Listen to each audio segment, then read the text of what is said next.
नमस्कार दोस्तों, मैं आप सभी का स्वागत करता हूं आप सबके इस इंफॉर्मेटिव चैनल में। बजट सुनते ही हमारे दिमाग में बहुत से ऐसे ऐसे वर्ड्स आ जाते हैं जो हमें खुद नहीं पता होता है कि इसका मीनिंग क्या है। जैसे कि GDP, physical deficit, monetary policy, actual budget, estimate budget, ऐसे भारी भरकम शब्द आने लगते हैं। 1 फरवरी को भी जब बजट स्पीच में वित्त मंत्री निर्मला सीतारमण जी ऐसे शब्दों का इस्तेमाल कर रही थी, तो उस समय बहुत से लोगों को ये समझ में ही नहीं आया होगा कि इन वर्ड्स का मतलब क्या है। हर समय इस समय बजट बजट बजट केवल चल रहा है। तो सबसे पहले कुछ ऐसे वर्ड्स हैं जिनको ये जानना ज़रूरी है कि आखिर ये वर्ड्स हैं कहाँ, क्या, कहाँ से आया बजट शब्द। ऐसा तो है नहीं कि बजट शब्द अपने आप आ गया और बस। बजट शब्द को लेकर लगातार चर्चा होती रहती है, क्योंकि इससे हमारा जो कंट्री है, हमारे कंट्रीज में से में रहने वाले जो लोग हैं, इनका फ्यूचर डिपेंड करता है। तो क्योंकि सरकार आम से लेकर खास लोगों के लिए इसमें ऐलान करती है। लेकिन क्या आपको मालूम है कि ये बजट शब्द आया कहाँ से? तो चलिए बताते हैं। ये खास शब्द फ्रेंच भाषा के लातिन शब्द बुल्गा से उत्पन्न हुआ है, जिसका अर्थ होता है चमड़े का थैला। अब चमड़े के थैला से बजट का क्या लेना देना है, इसको भी हम जानेंगे आगे। बुल्गा से फ्रांसीसी शब्द बोगेट की उत्पत्ति हुई और इसके बाद अंग्रेजी शब्द बोगेट अस्तित्व में आया। फिर इसी बोगेट से बजट शब्द की उत्पत्ति हुई। इसलिए पहले बजट जो है वो चमड़े के बैग में ही लेकर आया जाता था और संसद के पटल पर रखा जाता था। अब तो समझ में आ गया कि बुल्गा से जो शब्द उत्पन्न हुआ है, जिसका अर्थ होता है चमड़े का बैग।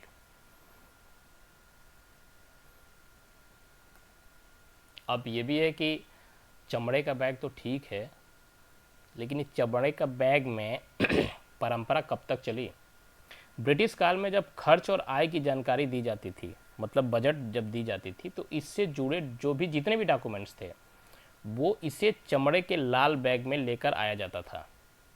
इनके नाम से जुड़े तथ्यों के चलते ऐसा होता था और यही परंपरा जो है वो निरंतर जारी रहा। During the British rule, when the information about the expenditure and income was given, the documents related to the budget was bought in the red leather bag, or this happened due to the facts related to its name and this tradition। ये जो tradition था वो continue रहा। But when BJP lead government was form in the country, then in the year 2019, जब BJP आई, भाजपा का second time आया 2014 के बाद, सेकेंड टाइम जब बजट पेश करना था, दैट टाइम ये जो रूल था, ये जो परंपरा था, लाल बैग की परंपरा थी, वो क्या हुई? ब्रोकन हुआ। वो परंपरा टूट गई।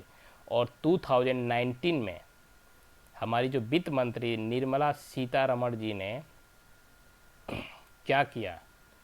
उन्होंने चमड़े के बैग के बजाय पारंपरिक लाल कपड़े में लपेट कर जितने भी डॉक्यूमेंट्स थे, बजट से रिलेटेड जितने भी दस्तावेज थे, वो ले जाने की प्रथा शुरू की। और अब नाउ इट वेंट डिजिटल। तो 2019 में इस बजट जो भी ये बजट आपका लाल बैग में आता था, उसकी परंपरा जो है वो उस समय से ब्रोकन हो गई। अच्छा, ये तो ठीक है कि बजट पेश किया जाता है, लेकिन सबसे पहले वर्ल्ड में फर्स्ट बजट कौन सी कंट्री ने पेश किया था, कब पेश किया था, ये जानते हैं इसके बारे में? दुनिया में सबसे पहले इंग्लैंड ने 1760 में बजट पेश किया था। इस बजट ने आर्थिक नीति निर्माण की एक नई परंपरा स्थापित की, जिसे बाद में अन्य देशों ने अपनाया। अच्छा, यहाँ पर भी एक डाउट है। कुछ लोग कहते हैं कि ये 1733 में है, जब इंग्लैंड के वित्त मंत्री सर रॉबर्ट वॉलपाल ने सरकार के जमा खर्च के हिसाब संसद में पेश किया था। और कहीं कहीं ये भी लिखा है कि दुनिया में सबसे पहले इंग्लैंड ने, दोनों केसेस में बात इंग्लैंड की है, बस सन की डिफरेंस है। 1760 में बजट पेश किया था और यहाँ कहीं कहीं ये दिखाता है कि 1733 में किया था। वालपाल अपने दस्तावेज को उसी समय छोटे लेदर बैग में लाए थे, जिसे फ्रेंच में बॉज कहा गया था और अंग्रेजी में बजट कहा जाता है। इसके बाद से हिसाब किताब को बजट कहा जाने लगा, पहले नहीं। तो फ्रांस ने अपना पहला बजट 1817 में पेश किया था। France presented it's first budget in 1817। America ने भी किया, लेकिन काफ़ी टाइम बाद। अमेरिका ने कब किया? 1921 में। America presented it's first budget in 1921। अब बात आती है इंडिया की। तो इंडिया में दो टाइम, पहला टाइम ब्रिटिश शासन के दौरान, मतलब स्वतंत्रता से पहले भारत में ब्रिटिश शासन के दौरान पहली बार 1860 को जेम्स विल्सन ने बजट पेश किया था। ब्रिटिश गवर्नमेंट ने इंडिया में अमेरिका से पहले ही बजट पेश कर दिया था। James Wilson presented the budget for the first time in 1816 during the British rules of India. लेकिन बात यहाँ पर कि स्वतंत्र भारत में पहला अंतरिम बजट 26 नवंबर 1947 को आर.के. सन्मुखम चेट्टी ने पेश किया था। First interim budget was the independent India was presented on 26 November 1946 by presented by Shanmukham Chetty. उनके द्वारा पेश किया गया था। अच्छा, बजट बजट बजट बजट ठीक है, बजट क्या है बजट में, लेकिन जैसे हम अपने बजट पर परिवार से चर्चा करते हैं ना, वैसे ही केंद्र सरकार संसद में और राज्य सरकार में विधानसभा में बजट साझा करती है और चर्चा होती है। जरूरत पड़ने पर बदलाव भी किया जाता है। बजट पेश करने का जिम्मा हमेशा सरकार का होता है, यानी बजट सिर्फ सरकार पेश कर सकती है, विपक्ष नहीं। संविधान में अगर हम देखें तो बजट शब्द नहीं है, इसे एनुअल फाइनेंशियल स्टेटमेंट कहा गया है। अनुच्छेद 112 में बजट की पूरी प्रक्रिया बताई गई है। बजट में आने वाले वित्त वर्ष में टैक्स, कर्ज और बाकी जरूरियों से जमा के साथ खर्च का अनुमान होता है। नई योजनाओं का भी ऐलान इसी समय किया जाता है। अब ये है कि ठीक है, बजट है, बजट अच्छा है, बजट खराब है, ये तो बात की बात होती है, लेकिन इसमें जो मोस्ट कॉमन वर्ड्स होते हैं, जो इंपॉर्टेंट वर्ड्स होते हैं, जो कि समझना बहुत ज़रूरी है, तो मैंने ऐसे तो बहुत से वर्ड्स हैं, लेकिन मैंने उसमें से 10 इंपॉर्टेंट वर्ड्स को निकाला हुआ है, जिसमें से आज हम सिर्फ और सिर्फ 4 इंपॉर्टेंट जो इसमें वर्ड्स हैं उन्हीं के बारे में जानें, क्योंकि ये वीडियो बहुत ही लंबी हो जाएगी और बाकी का जो बचेंगे वो हम इसके पार्ट 2 में, जैसे कि कल अगर मैं वीडियो डालूंगा तो उसमें इसके बारे में ही अपडेट करूंगा। तो स्टार्ट करते हैं। फिर वही बजट क्या, व्हाट इज बजट। बजट शब्द आया कहाँ से, ये हमने पीछे डिस्कस कर लिया है, लेकिन अब सबसे बड़ी बात है बजट है क्या। बजट बजट बजट तो हम करते हैं, लेकिन ये है क्या। Budget is an account of income and expenditure of the government for a certain period. Budget एक निश्चित अवधि में सरकार की आय और व्यय का लेखा जोखा होता है।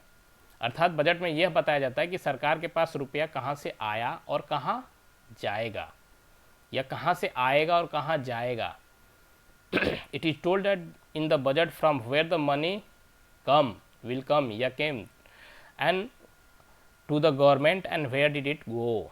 कहाँ गया, कहाँ से आया, कहाँ से आएगा, कहाँ जाएगा। In the budget speech the finance minister tell the entire country from which source it will receive या get money in the last, current and next financial year on which the items it will be spend. पूरे देश को budget में वित्त मंत्री ये बताते हैं कि पिछले या वर्तमान या नेक्स्ट फाइनेंशियल ईयर में हमें किस किस सोर्स से पैसा मिला या मिलेगा और किन किन जगहों पर इन्हें खर्च किया जाएगा।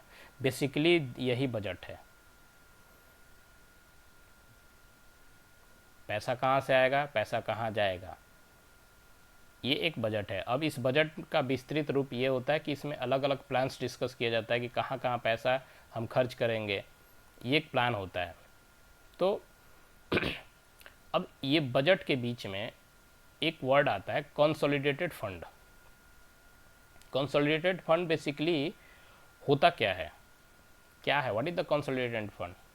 देखिए, आमतौर पर हम अपने घर की जितनी भी जमा पूंजी होती है वो कहाँ रखते हैं, बैंक में। तो ऐसे ही सरकार अपनी जमा एक कोष या फंड में रखता है। सीधी सी बात है, हम अपने पैसे को कहाँ रखते हैं? बैंक में। गवर्नमेंट जो होती है वो अपने जो फंड मिलते हैं, जो भी उनका फंड होता है, जमा होती है, वो एक कोष या फंड में रखता है और इसे भारत की संचित निधि या कंसोलिडेटेड फंड ऑफ इंडिया कहते हैं। Normally, we deposit our money in the bank. In the same way, all the revenues received by the government, loans taken from the market, and revenues received on the approved loan are deposited in the consolidated fund. ये basically consolidated fund में इसको रखा जाता है। ये यहाँ पर देखिए, ये consolidated fund है जिसमें कि गवर्नमेंट क्या करता है, जो भी उन्हें जो भी उनकी जमा जिस प्रकार से उन्हें गवर्नमेंट से पैसे आते हैं, वो टैक्स के रूप में आएंगे या लोन के रूप में आएंगे, वो कंप्लीटेड जो पैसा होता है वो कंसोलिडेटेड फंड में रखा जाता है। ठीक है, ये इंडियन कॉन्स्टिट्यूशन में इसका प्रावधान है। भारतीय संविधान के अनुच्छेद 266 के तहत ये जो कंसोलिडेटेड फंड है इसकी स्थापना की गई थी, जिसमें समस्त एकत्र कर राजस्व जमा, लिए गए ऋण जमा किए जाते हैं। यह भारत की सर्वाधिक बड़ी नीति है जो कि संसद के अधीन रखी गई है। मतलब it is established under the article 266 of the Indian constitution. ये ऐसे वैसे कोई वो नहीं है कि बस हो गया, ये एक इंडियन कॉन्स्टिट्यूशन के द्वारा इस्टेब्लिश्ड बॉडी है। Fund, it is a fund in which, ये एक फंड है in which all collected taxes, revenue, loans taken और डिपॉजिटेड। गवर्नमेंट के पास डायरेक्टली, इनडायरेक्टली, XYZ कहीं से भी कोई भी पैसा आएगा वो इसी कंसोलिडेटेड फंड या संचित निधि में रखा जाएगा। अब एक बात देखिए, दरअसल संचित निधि में जनता का पैसा होता है, जो टैक्स है वो जनता का पैसा है। तो इसमें एक सवाल उठता है कि जब ये सारे पैसे कंसोलिडेटेड फंड में आते हैं तो क्या गवर्नमेंट इसको ऐसे ही निकाल देगी? नहीं निकाल सकती। क्यों? इसके लिए एक पैसा निकालने के लिए भी लोकसभा की अनुमति लेनी होती है। लोकसभा मतलब बेसिकली पार्लियामेंट का इसको अप्रूवल लेना पड़े गवर्नमेंट को। पार्लियामेंट का अप्रूवल लेने के बाद ही वो पैसा उसमें से निकाल सकते हैं। भाई साहब ऐसे नहीं निकाल सकते। ठीक है, तो फिर पैसा खर्च कैसे होगा? क्योंकि जो भी पैसे टैक्स के हैं या फिर जो गवर्नमेंट लोन लेती है वो तो सब इसमें जमा हो जाते हैं। तो फिर बजट जो पेश किया गया उसमें ये जो XYZ तमाम कहानियाँ गिनवाई जाती है कि हम इंफ्रास्ट्रक्चर पे इतना खर्च करेंगे, ग्रीन हाउस में इतना खर्च करेंगे, डिफेंस सेक्टर पे इतना खर्च करेंगे, वो पैसा आएगा कहाँ से? क्योंकि यहाँ तो जो कंसोलिडेटेड फंड में पैसा है वो तो गवर्नमेंट ले नहीं सकती विदाउट अप्रूवल का। और लोकसभा में जनता के चुने हुए प्रतिनिधि होते हैं कंप्लीटली, तो वैसे तो अप्रूवल देंगे नहीं। इसीलिए जब बजट का स्पीच दिया जाता है तो जो फाइनेंस मिनिस्टर होते हैं वो कंप्लीट और एक एक बात को उसमें बताते और समझाते हैं, जिससे कि वहाँ पर जितने भी सांसद वहाँ पर हैं वो उस चीज़ को समझें और फिर उसके बाद से उस पर अप्रूवल दें। तो भारत की संचित, देखो, approval of parliament is mandatory for withdrawal of fund from the consolidated fund of India. Parliament का अप्रूवल मैंडेटरी है कंसोलिडेटेड फंड ऑफ इंडिया से पैसा निकालने के लिए। तो उसके लिए क्या, उसके लिए भी भारत के संविधान में एक अनुच्छेद है, अनुच्छेद 114। इसके तहत क्या है? इसके तहत संसद द्वारा विनियोग विधेयक पारित करना आवश्यक है। अब लो भाई साहब, ये विनियोग विधेयक क्या होता है? To withdrawal fund from the consolidated fund under article of the constitution under section 114, it is necessary for the parliament to pass an appropriation bill। मतलब विनियोग विधेयक पारित करना पड़ेगा। अच्छा, इसमें कुछ जो संचित निधि में कुछ खर्च संविधान ने ऐसे भी तय कर रखे हैं जो गवर्नमेंट के सेक्टर से बाहर होता है, जैसे राष्ट्रपति हो गया या जज जो होते हैं उनकी सैलरी आदि, ये सब गवर्नमेंट के हिसाब से नहीं चलता है, ये कॉन्स्टिट्यूशन के अनुसार से चलता है। तो अब बात करते हैं एप्रोप्रिएशन बिल कि ये एप्रोप्रिएशन बिल है क्या। जो बिना पास किए, बिना अप्रूवल के हम पैसा निकाल ही नहीं सकते। तो आगे बढ़ते हैं, देखते हैं इसको, इसके बाद देख लेते हैं। यहाँ आ जाते हैं हम। What is the financial bill and appropriation bill? Appropriation bill जिसके बाद अभी हमने किया था, तो आखिर ये होता क्या है? फाइनेंशियल बिल और अप्रोप्रिएशन बिल होता क्या है? देखिए, जब भी, क्या आप जानते हैं ये कि जब भी बजट जो है वो पेश किया जाता है तो उसके साथ 3 बिल और आते हैं, 3 बिल और पेश किए जाते हैं। ये 3 बिल है कौन कौन? Did you know that there are 3 specific bill are also introduced along with each set of budget document? इन बजट डॉक्यूमेंट के साथ 3 बिल और पेश किए जाते हैं। वो कौन कौन से बिल हैं? The financial bill, the appropriation bill and the money bill.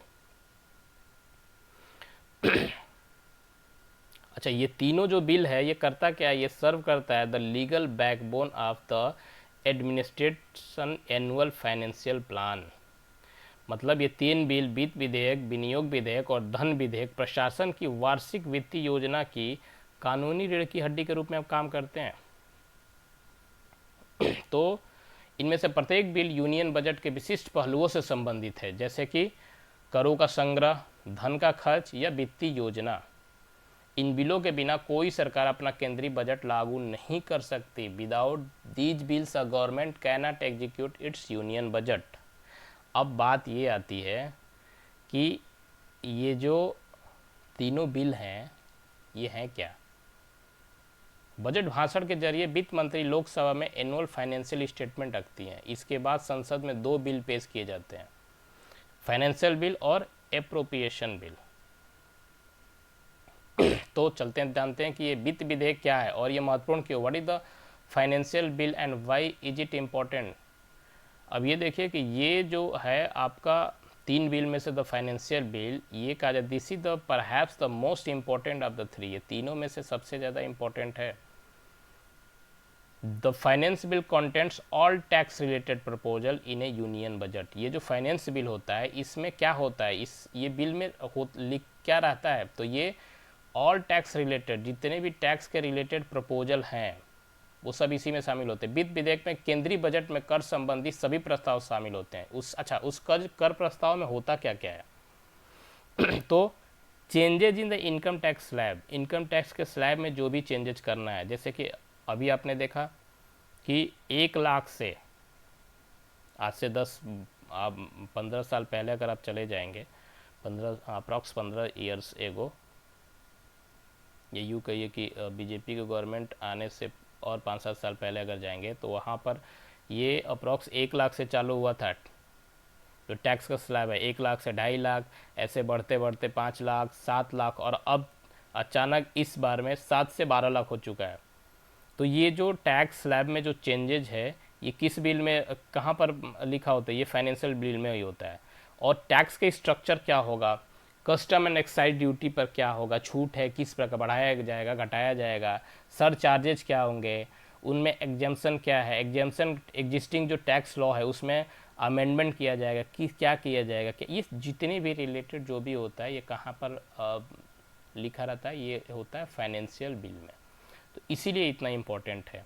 ये क्या है? It is this law that gives the central government the authority to collect revenue in the form of tax as well as to make change to the existing law, tax law.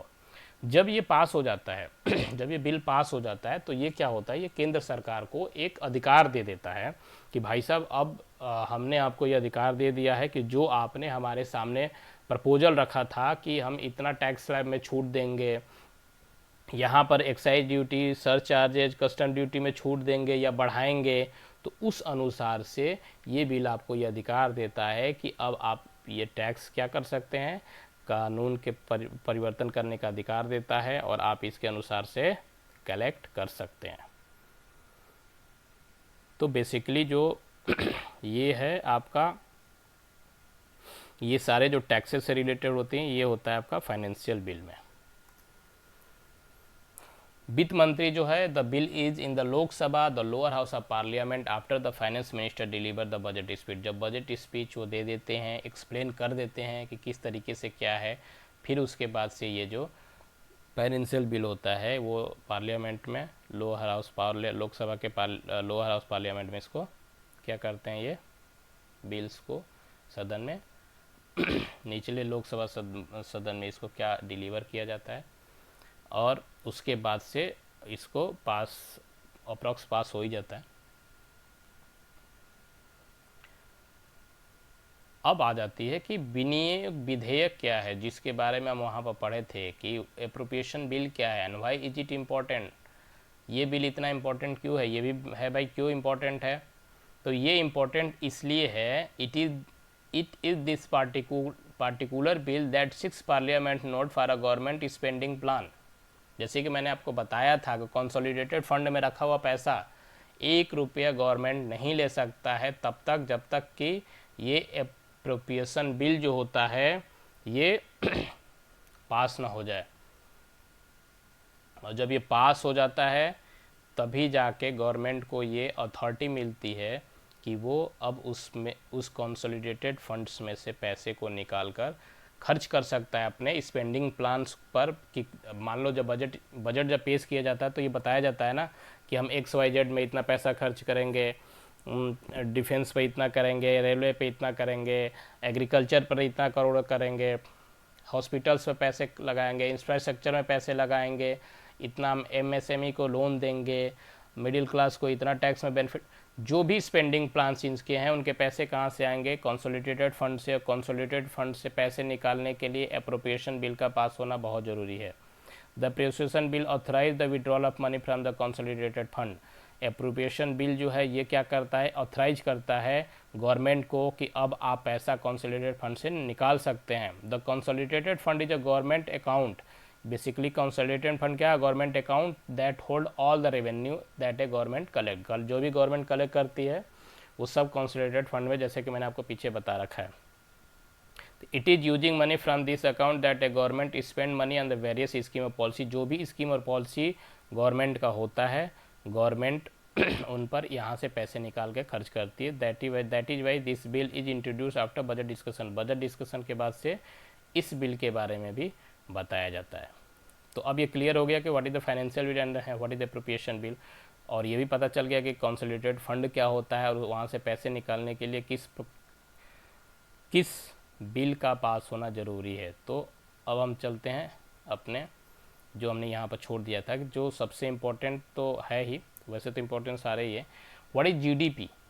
लोग कहते हैं ना India का GDP इतना हो गया, इतना 6.7 है, 7.5 है, 8.5, 8 अभी अभी कहा जा रहा है कि अगर इंडिया को अपने एक डेवलप कंट्री बनना है तो अगले 10 साल तक इंडिया का जो GDP है वो 8.5% से ऊपर होना चाहिए।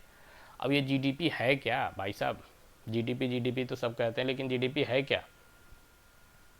देखिए GDP को सरल लैंग्वेज में समझते हैं। यहाँ पर हम एक इंसान है और इंसान हम क्या है, दो चीज़ का उत्पाद कर सकते हैं। क्या क्या, वस्तु का और दूसरा सेवा का। तो वस्तु और सेवा का उत्पाद हम कर सकते हैं। एक इंसान होने के नाते हम दो चीज़ों को उत्पाद करते हैं, वस्तु और सेवा। किसी एक साल में देश में पैदा होने वाली सभी सामानों और सेवाओं के कुल वैल्यू को क्या कहते हैं, ग्रॉस डोमेस्टिक प्रोडक्ट।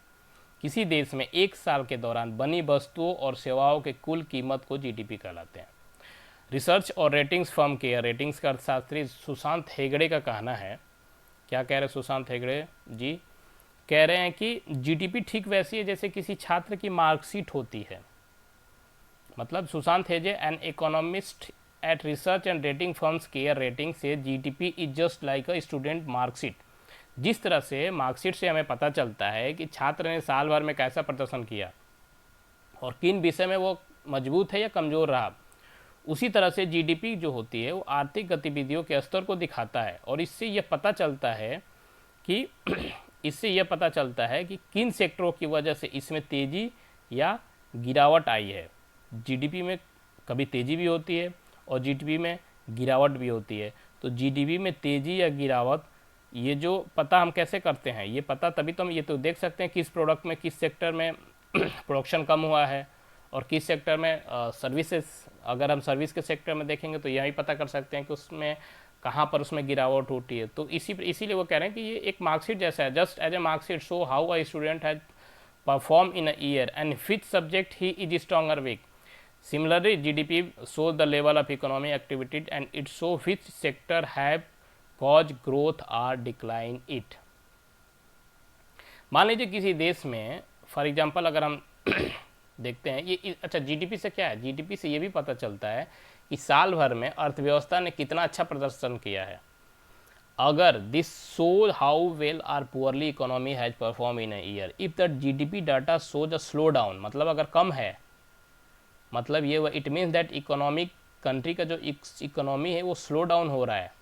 और कंट्री क्या है, produce not enough goods compare to the previous year, और this has also been a decline in the service sector. अच्छा, ये कैसे पता चलता है कि मान लीजिए जीडीपी अगर कि इस बार स्लो चल रही है? देखो, सिंपल सा फंडा है। जीडीपी जो है वो वस्तु और सेवा के, जो भी सेवा और दौरान बनी वस्तु, अगर एक साल में कोई वस्तु बनी है, प्रोडक्ट या सर्विस ज़्यादा दी गई है या कम दी गई है, तो इन दोनों का प्लस करने से ही पता चलता है। तो अगर हम फॉर एग्जांपल मान लेते हैं कि कोई सा भी एक सेक्टर, मान लीजिए हम ऑटो सेक्टर में चले जाए कि गाड़ियाँ कम बिक रही हैं, तो अगर गाड़ी कम बिक रही है तो गाड़ी कम क्यों बिक रही है? क्योंकि लोगों के पास पैसे कम हो गए, इसलिए लोग पैसा खर्च करना नहीं चाहते हैं। और अगर खर्च नहीं करना चाहते तो पैसे कम क्यों हुआ? क्योंकि उनके पास पैसे, या तो कहीं ना कहीं इन्फ्लेशन रेट ज़्यादा हो रहा है, इन्फ्लेशन मतलब महंगाई ज़्यादा अगर हो रही है, तो महंगाई ज़्यादा अगर हो रही है तो उनके पास पैसे ऐसे ही कम बचेंगे। जब पैसे कम बचेंगे, या टैक्स गवर्नमेंट को ज़्यादा देना पड़ रहा है जिसके कारण से कि पैसे कम बच रहे, जब पैसे कम बच रहे हैं तो खर्च कहाँ से करेगा? जब खर्च नहीं करेगा तो प्रोडक्ट, जो भी प्रोडक्ट मार्केट में आए हैं, या प्रोडक्ट जो कंपनी, फैक्ट्री जो प्रोडक्ट बनाती है, वो प्रोडक्ट जब बिकेंगे ही नहीं तो फैक्ट्री भी प्रोडक्ट को कम बनाएगी, और जब कम बनाएगी तो नॉर्मल सी बात है कि जीडीपी का जो डेटा है वो दिखाने लगेगा कि डिक्लाइन हो रहा है, इस सेक्टर में डिक्लाइन हो रहा है, तो उस एक सेक्टर के कारण से जीडीपी में कुछ ना कुछ प्रभाव जरूर पड़ेगा। तो उसी को कह रहा है कि जीडीपी डेटा सुस्ती को दिखाता है। अब इसको एक एग्जांपल से समझते हैं कि मान लीजिए कोई देश है जिसमें दो ही प्रकार की जिसको अगर इस तरीके से आप देखो तो एक कंट्री, किसी भी XYZ कंट्री का हम एग्जांपल ले लेते हैं, और उसमें ये देखते हैं कि उस कंट्री में सिर्फ दो प्रकार की नौकरी है। एक क्या है, कोई भी फसल ले लो, मैं यहाँ पर एक बार्ली का लेता, जौ का ले रहा हूँ। एक मान लो वहाँ पर जौ को उगाया जाता है, और फिर पहला जौ को उगाना मतलब ये गुड्स हो गया, और दूसरा जौ की रोटी बनाने की सेवा प्रदान करना मतलब सर्विस हो गया।